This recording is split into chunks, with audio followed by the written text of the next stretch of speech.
La ville et l'habitat durable concernent en priorité les personnes modestes, puisque si on prend le cas de la rénovation des logements, c'est eux qui ont les besoins les plus importants, non seulement sur le plan énergétique, puisqu'il faut à un moment donné qu'ils puissent payer leurs factures et se chauffer, et il y a aussi un problème de santé, puisque ce que l'État n'investit pas dans la rénovation des logements inefficaces, il investit dans la sécurité sociale pour les coûts des maladies.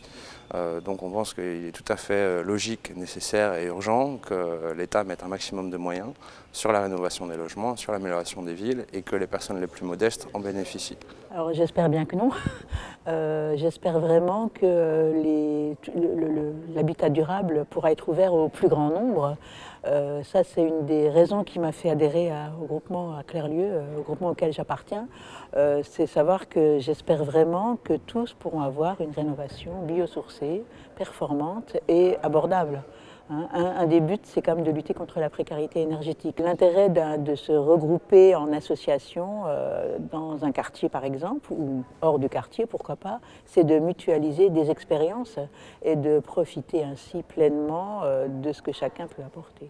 Avec des revenus très modestes, on peut avoir la possibilité de rénover complètement son habitat, que ce soit un pavillon ou un appartement. Le rôle d'une collectivité doit, selon moi, d'impulser, d'accompagner au plus près la personne, notamment les foyers les plus fragiles.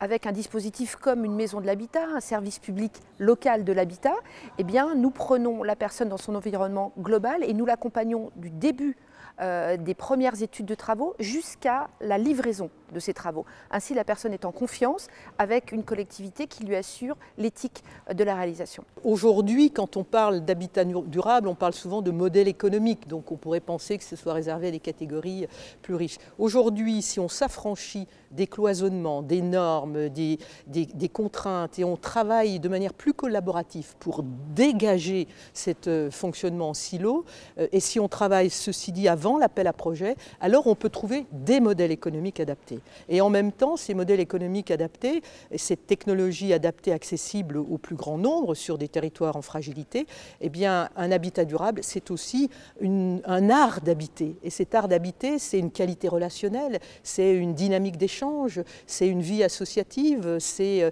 des services plus humains sur le territoire.